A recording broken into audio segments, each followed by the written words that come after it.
استاذ طارق، استاذ خضر، مذاكره استاذ خضري. ايوه منور الكرفان. انت متحمس قوي يا معلم، ربنا يخليك، انتوا اللي منورين الدنيا. حبيبي، عايز اعرف اول حاجه الكرفان بيمثل لك ايه؟ ازعاج مطلق.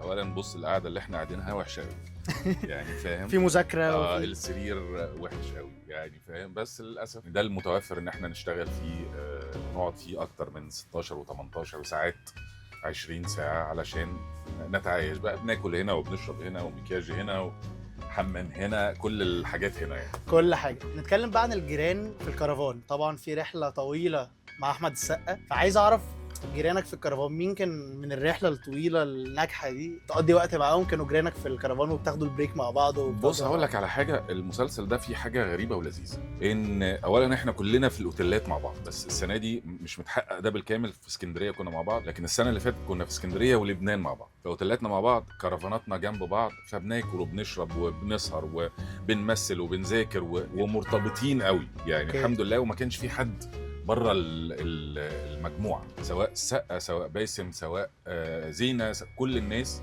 تقريبا عند بعض. البريك ما حدش بياكل لوحده، بالليل بنروح كل واحد ياخد دش ويغير وبتاع، والساعه اللي بنقعدها قبل النوم وقبل المذاكره دي بنقعدها مع بعض. حتى في الكرفانات تلاقي ده عند ده وده عند ده، وده خلص مكياج، ده بيصبح هنا، فكلكم مع بعض مع بعض طول الوقت. كل النجوم طبعا مع بعض. في رحله جامده جدا عن العشق والهوى، صعيدي في الجامعه الامريكيه. ايه سر النجاح والاستمراريه؟ هل ان الشخص دايما لازم يبقى على طول مش متوتر بس يكون عنده شغف للمذاكره وكده، ولا ممكن بعد لما النجم يبقى وصل لحته معينه يبقى الموضوع بالنسبه له يبقى اسهل يعني؟ لا خالص، بيبقى اصعب، لان انت لازم تحافظ تمام كده، والناس متوقعه منك، وفي نجوم الناس ما بتغفر لهمش، في نجوم تانيين الناس بتغفر لهم، يعني تمام احنا عايزينه كده زي ما هو عايز يعني، لكن في نجوم تانية يقول لك لا هو عنده احسن ليه يستسهل، فالحكايه بتبقى اصعب، ما بتبقاش اسهل خالص يعني. بس ما بتبقاش متوتر، لان خلاص الخبره، ادواتك اللي انت عارفها كويس قوي، واخد بالك، ما بتخلكش تبقى متوتر ابدا، لا هي بتساعدك انك تبقى ريلاكس اكتر طبعا. لكن زي ما انت شايف كده طول الوقت مذاكره واثنين ومراجعه بقى مع الزملاء وثلاثه واربعه، بنعيد المشهد 5-6 مرات من زوايا مختلفه، فده بيخليك تطلع احسن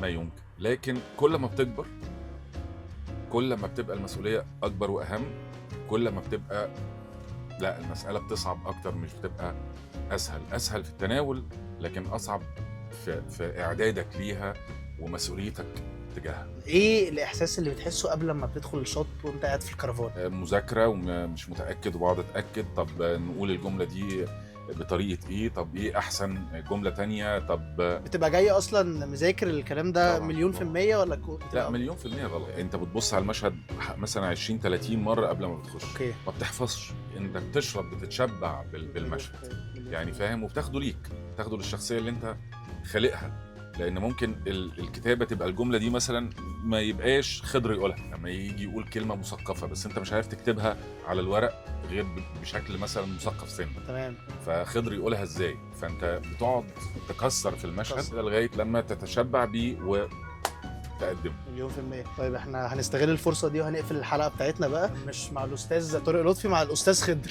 ايه الجديد في العتاولة؟ بس طب العتاولة 2 ولا 1؟ 2 اكيد. باسم سمرة ولا أحمد السقا؟ الاثنين الاتنين حبايب. حبايب. طبعا. مين أكتر؟ سقا اخويا وباسم حبيبي. حبيبي. الاتحاد سيد البلد. تعال.